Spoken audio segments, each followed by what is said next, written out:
ओम शांति।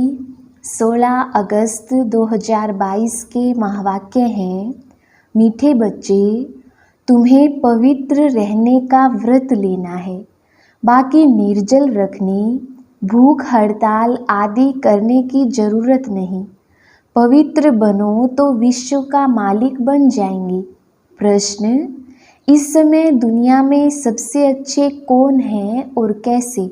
उत्तर, इस दुनिया में इस समय सबसे अच्छे गरीब हैं, क्योंकि गरीबों को ही बाप आकर मिलते हैं। साहूकार तो इस ज्ञान को सुनेंगे ही नहीं। बाप है ही गरीब निवास, गरीबों को ही साहूकार बनाते हैं। गीत, आज के इस इंसान को ये क्या हो गया। ओम शांति। बच्चों ने गीत सुना, वह दैवी प्यार जिसको ईश्वरीय प्यार कहें। अब ईश्वर प्यार सिखलाते हैं कि कैसे एक दो को प्यार करना चाहिए। भारत में कितना सच्चा प्यार था जब सचखंड था। सचखंड किसने बनाया था? सतगुरु, सत बाबा, सत टीचर ने। अभी तुम किसके आगे बैठे हो? सच बाबा अर्थात जो सच्चा सुख देने वाला है, सच्चा प्यार सिखाने वाला है, सच्चा ज्ञान देते हैं, उनके सम्मुख में बैठे हैं। झूठ खंड में तो सब झूठ है। गाया भी जाता है कि सत्य का संग करो। सत्य तो एक ही है, असत्य अनेक हैं। जो बाप भारत को स्वर्ग बनाते हैं, बेहद का वर्षा देते हैं, तुम उस बेहद बाप के सम्मुख बैठे हो, जो फिर से हमको बेहद की बादशाही देने आए हैं। सत बाबा एक ही है, जिसके संग से तुम विश्व के मालिक बनते हो। भक्ति में पहले पहले एक ही शिव बाबा की सच्ची सच्ची भक्ति होती है। उसको ही सच्ची अव्यभिचारी भक्ति कहा जाता है। बाबा बैठ तुम बच्चों को सारे चक्र का ज्ञान सुनाते हैं। पहले पहले एक शिव बाबा की भक्ति थी, जिसको अव्यभिचारी भक्ति कहते थे। फिर अभी ज्ञान भी तुमको सच्चा सुनाते हैं, झूठी भक्ति से छुड़ाते हैं। सच्चे बाबा द्वारा तुम ज्ञान सुन रहे हो। तुम जानते हो ये सत का संग हमको स्वर्ग में ले जाएगा। सच्चे ज्ञान से ही बेड़ा पार होता है, और जो झूठा ज्ञान सुनाते हैं उससे बेड़ा गर्क होता है। उसको अज्ञान कहा जाता है। सच्चा ज्ञान सिर्फ बाप ही सुनाते हैं। तुम बच्चे सारे चक्र की हिस्ट्री ज्योग्राफी को समझ गए हो, तो ये सच्चा सच्चा बाबा सच्चा सच्चा टीचर है। सत्युग में भी सच्चा बाप कहेंगे, क्योंकि वहाँ झूठ होता ही नहीं। ईश्वर को सर्वव्यापी नहीं कहते। झूठ तो तब शुरू होता है जब झूठ बनाने वाले 5 विकार आते हैं। अभी तुम बच्चों की बुद्धि में है कि हम बेहद के निराकार बाप के सम्मुख बैठे हैं। ये बाबा भी कहते हैं कि हम उस बाबा के सम्मुख बैठे हैं। उनको याद करता हूँ, घड़ी घड़ी याद करता हूँ। बाबा का बच्चा हूँ ना। तुमको तो इस साकार को छोड़ उनको याद करना है। हमारे लिए तो एक ही बाबा है। तुम्हारे लिए थोड़ी अटक पड़ती है, मुझे क्यों अटक पड़ेगी? तुम्हारी नज़र इस पर जाती है, मेरी नज़र किस पर जाएगी? मेरा तो डायरेक्ट शिव बाबा से कनेक्शन हो गया। तुमको शिव बाबा को याद करना पड़ता है।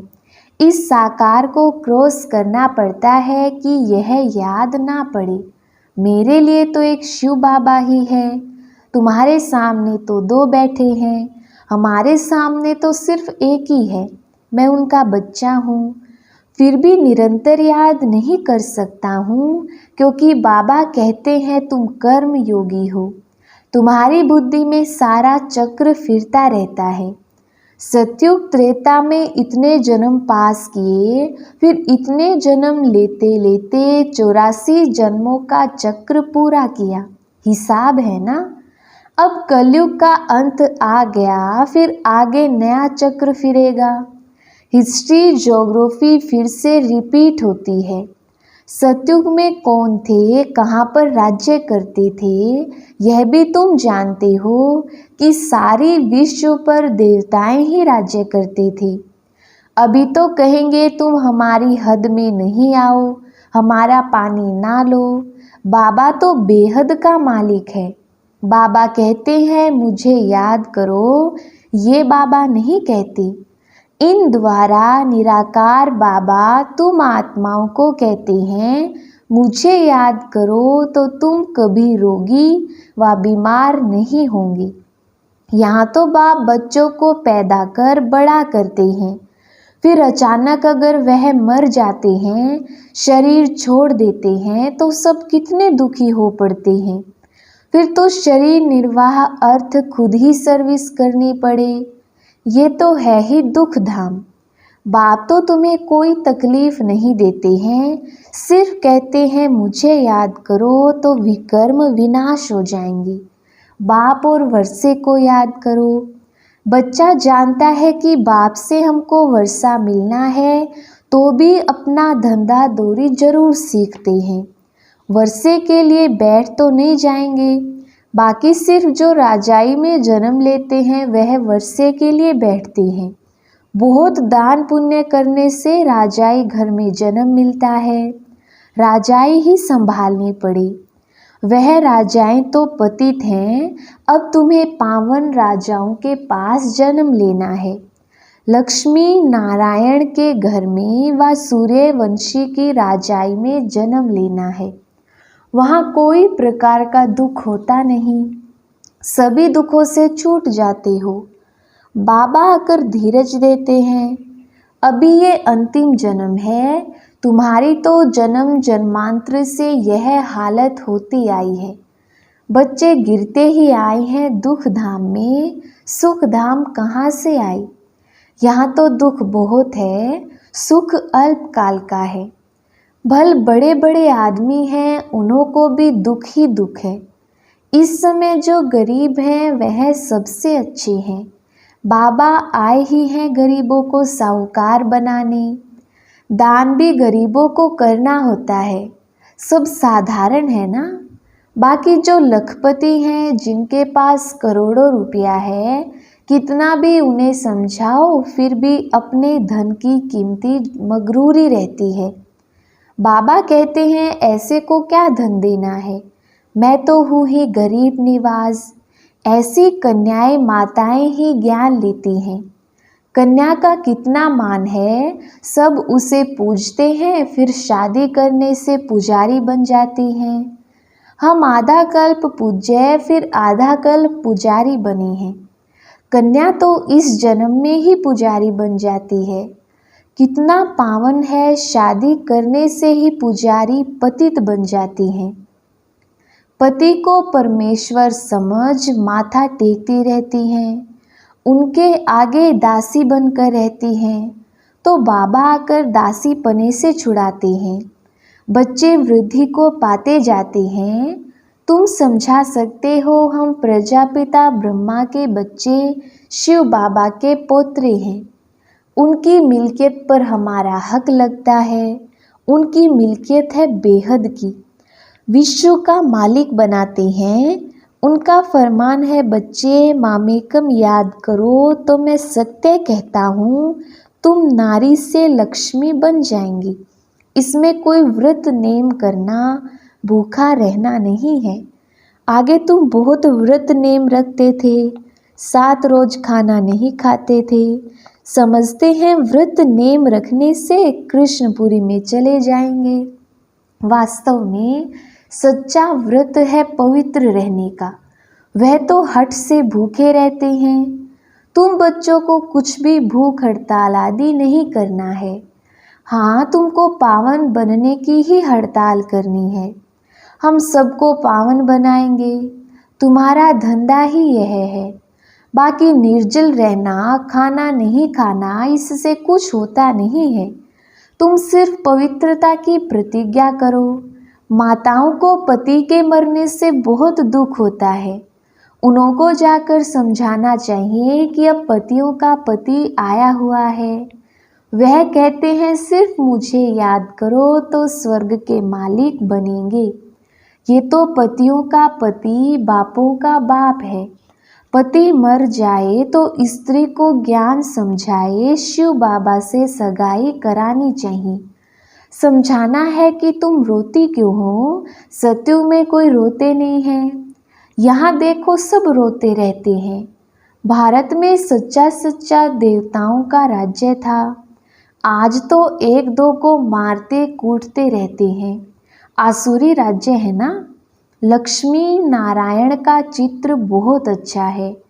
इसमें सारा सेट है। त्रिमूर्ति लक्ष्मी नारायण राधे कृष्ण भी हैं। यह चित्र भी अगर कोई रोज देखता रहे तो याद रहे कि शिव बाबा हमको ब्रह्मा द्वारा यह बना रहे हैं। घर में भी छोटे छोटे बोर्ड बनाकर लिख दो। बेहद के बाप को जानने से तुम 21 जन्मों के लिए स्वराज्य पद पा सकते हो। धीरे धीरे बहुत मनुष्य बोर्ड देखकर तुम्हारे पास आएंगे। तुम रूहानी अविनाशी सर्जन हो। रूहानी सर्जरी का कोर्स पास कर रहे हो। बोर्ड लगाना पड़ेगा। बोलो इस बाप को याद करने से तुमको बेहद की बादशाही मिलेगी। बाबा ने प्रश्न बहुत अच्छे लिखे हैं। बाबा के कितने रूहानी बच्चे हैं। बाल बछड़े वाला है ना। इसमें भाई बहन दोनों आ जाते हैं। बाबा के पास आते हैं तो समझाता हूँ कितने बीके हैं, कितना बछड़े वाला हूँ। बच्चे वृद्धि को पाते जाते हैं। तुम समझा सकते हो हम भाई बहन हैं। विकार की दृष्टि जा नहीं सकती। मेरा तो एक शिव बाबा दूसरा ना कोई।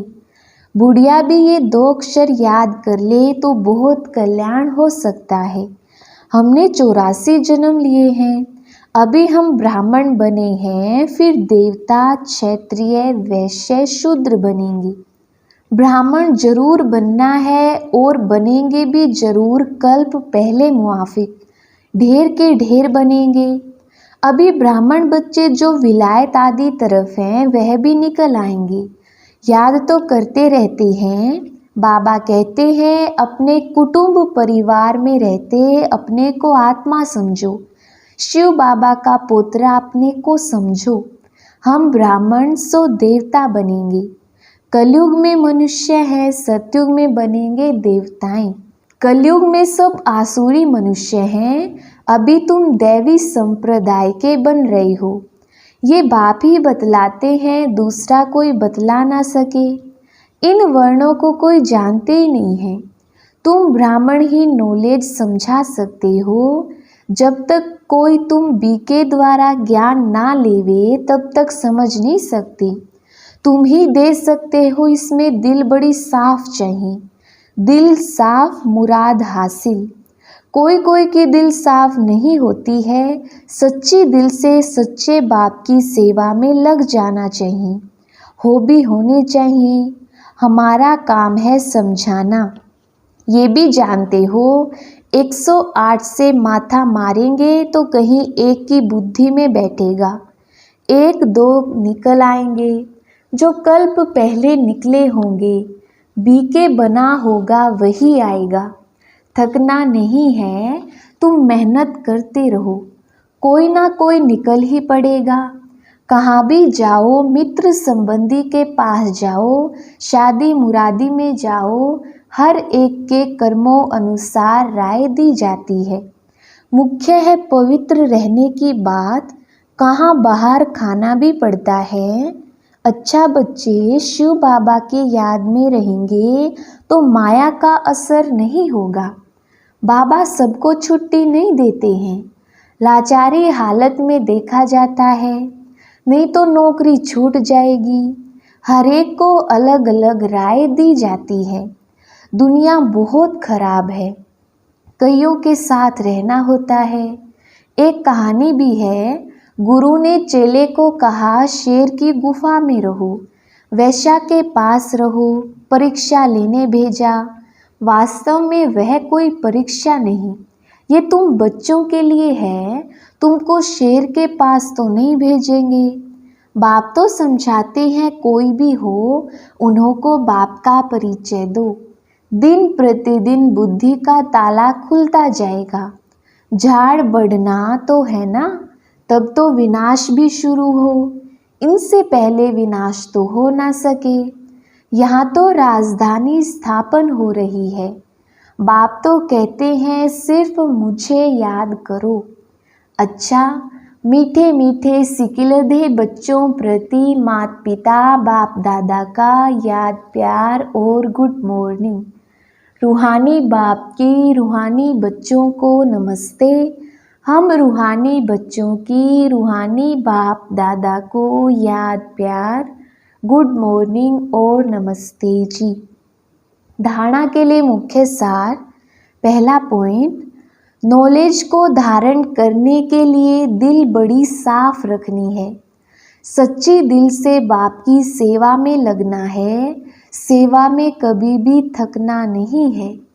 दूसरा पॉइंट, वायदा करना है मेरा तो एक शिव बाबा, दूसरा ना कोई। देह सहित देह के सब झूठे संबंध छोड़ एक से सर्व संबंध जोड़ने हैं। गरीबों को ज्ञान धन का दान देना है। वरदान, भाग्य और भाग्य विधाता की स्मृति से सदा खुश रहने और खुशियाँ बांटने वाले सहज योगी भव। विस्तार, संगम युग खुशियों का युग, मौजों का युग है, तो सदा खुशी में रहो और खुशियाँ बांटते रहो। भाग्य और भाग्य विधाता सदा याद रहे। बाप मिला सब कुछ मिला, यह स्मृति ही सहज योगी बना देगी। दुनिया वाले कहते हैं कि कष्ट के बिना परमात्मा नहीं मिल सकता, और आप कहते घर बैठे बाप मिल गया। जो सोचा नहीं था वह मिल गया। खुशियों का सागर मिल गया। इसी खुशी में रहो, यह भी सहज योग है। स्लोगन, शुद्धि और विधि पूर्वक हर कार्य करने वाले ही सच्चे सच्चे ब्राह्मण हैं। अच्छा, ओम शांति।